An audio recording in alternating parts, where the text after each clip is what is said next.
what's going on? Adam? Thank you. Oh, thank you. Okay, we're going to take you through some sales and rent data just to kind of back up our outlook, and we'll take a slight detour in there to help explain why some of these prices have risen so high over the last 10 years. So we're going to start off with total sales, and these numbers all are for 5+ units, so no fourplexes or duplexes, any of that. Most recent high water mark as far as total sales was in 2015 with 75. Last year we had 50, which is a bit over the 10-year average here and quite a bit better than 2009 when we had 19. This next slide is sales volume, and you'll notice it doesn't quite match up with the total sales. We had peak total sales in 2015, but peak sales volume in 2017, $657 million. And a bit of a drop off last year, just under $600 million, but still 12 times what we had in 2010, so not much to complain about there. I actually thought it was going to be a lot less, but we had a huge fourth quarter with over $280 million in sales. So almost half of last year's total came in the fourth quarter. And it's normal in a market this size to have large swings from quarter to quarter. And a lot of that's influenced by the mega sales, the big newer properties that we like to call whales. We'll talk a little bit more about that. Sales price per unit is kind of a way to compare properties of different sizes, more of an apples to apples comparison. The average price per unit in 2010 was $40,000 per unit. Last year it was $140,000, so quite a big change there. But once again, a small drop off from 2017. So what's going on there? Why the drop off? We noticed a bit of a disconnect last year between sellers and buyers. Sellers had seen prices rise and rise and rise, and they expected it to continue forever and ever and ever, which obviously does not happen in the real world. And we noticed buyers and banks getting noticeably more conservative in their underwriting, paying more attention to actual numbers versus projected numbers. And so a bit of a disconnect there, which we think is working itself out now, and it is probably a good thing for the long-term stability of the market. Well, speaking of whales, this is the biggest whale of all. Sold last year and set a record in terms of total price and price per unit. The total price, $77.6 million, and per unit, just under $241,000. This is up near Union and Powers, for those of you that don't know. Hey, Adam, could I mention one thing on this? 2 slides ago, I think it was, Adam was going through what the total sales volume has been over the last decade or so. This one sale is half again as much as every single sale in El Paso County in 2010. So the market's been a lot more fun for brokers here for a little while. And Bruce will tell you a little bit more about this, but I think the median price for a home in El Paso County was definitely over $300,000 last year. So not far off from that. You got to be making a lot of money to charge a price like that, and they have been. So let's talk cap rate. For those of you that don't know, a capitalization rate essentially is what your return would be if you paid cash for a property, so no financing at all. And as the cap rate goes down, value goes up because you're paying more for the same income. So I've got 3 lines there. Blue is Colorado Springs, gray is the national average, and then orange is Denver. You'll notice Denver's a lot lower than Colorado Springs, so prices are higher. Why? It's a bigger market, it's got more robust growth, and more resiliency in a recession. So investors perceive it as lower risk, hence they pay higher prices for it.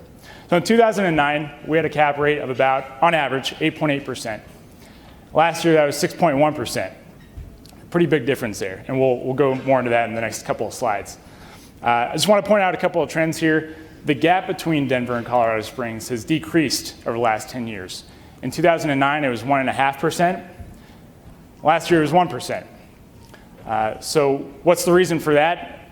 I think it's a couple things. Colorado Springs has definitely picked up the last few years as far as economy.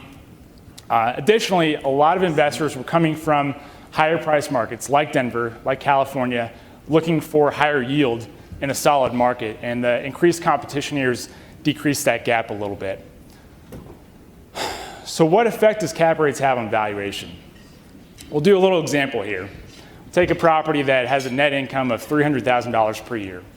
And at a cap rate of 8.8%, like in 2009, it would be worth $3.4 million. Not too bad.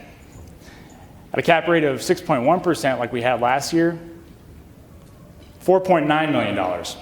So same property, same income, different cap rates lead to very different valuations. And if this was located on the beach in Los Angeles, it might have a cap rate of 3.5% and be worth $8.5 million. It's totally worth it. There it is. Might explain the high number of investors from California in this market. So that's all at the same income. If you combine that with increasing income over the years from market rent growth, from higher occupancy, value add opportunities, you can start to understand the high appreciation on some of those properties that Stuart mentioned. So back to the data. This is rent per unit. The bars are the average rent per unit, and the orange line is the annual rent growth. And so in 2008, 2009, we had negative rent growth, and it quickly rose over the years to a peak of almost 8% in 2016. That was one of the highest in the nation that year. In 2017, it was 6%, and last year, just under 3%. So what's going on here? Is it just going to keep going downhill until it's negative again in a year or two? We don't think so. Just a couple things to point out. You can't have 8% rent growth year after year after year if wages aren't keeping up, and they have not been. Another thing to point out, that black line is 0%. We're still well in positive territory. And as we'll show later on, we believe the fundamentals will continue to support positive rent growth for the foreseeable future. Occupancy. So at its worst, in the first quarter of 2009, market occupancy was 89%. That was the worst it got. I think that's below what you typically need for like a Fannie Mae loan. But it's gotten better and reached a peak of 95% in 2015 and 16. And it's backed off a little bit since then to 93.5, which is still pretty good. I think the long-term average over the last 20 years is like 92. And that's partially due to new construction. It's due to deployments. Last year we had 2 brigades deployed for the first time in years. I think over 10,000 soldiers, which certainly had an effect.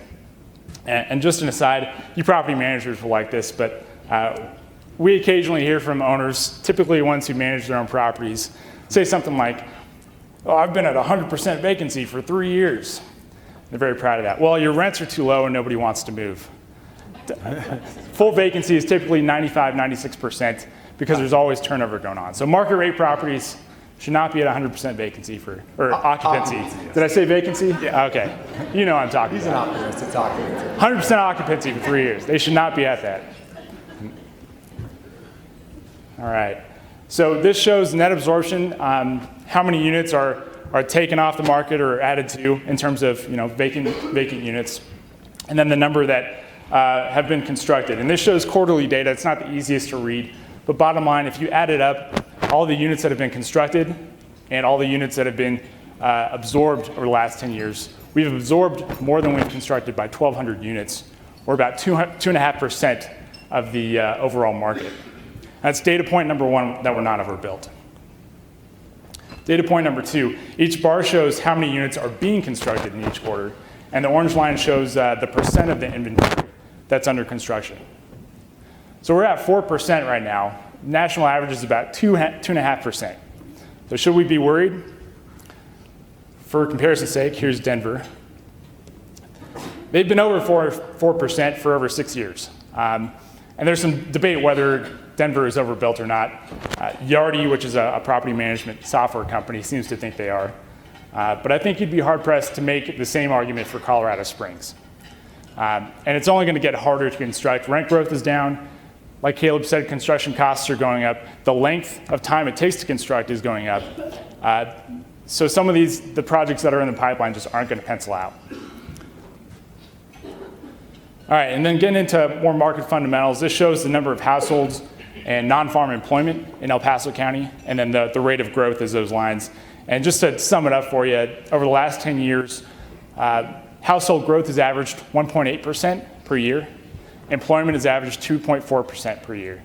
And this isn't the economic forum, so we can't go into all the details of that, but by all accounts, it's not going to slow down anytime soon. This last slide shows, in blue is the single-family permits per year, and orange is the number of multifamily units constructed each year. And the line is how many households we've added to the county every year. We're clearly not keeping up.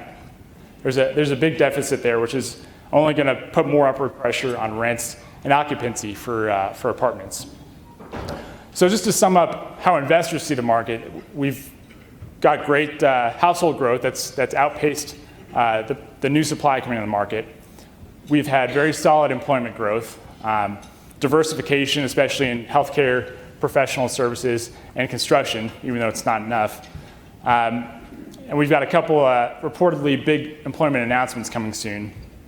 We're in a landlord-friendly state with low property taxes, and we've gotten a lot of national attention recently. So a lot of things to like about the market. A couple of things we're worried about, and I'm going to hand it back over to Stuart for that portion.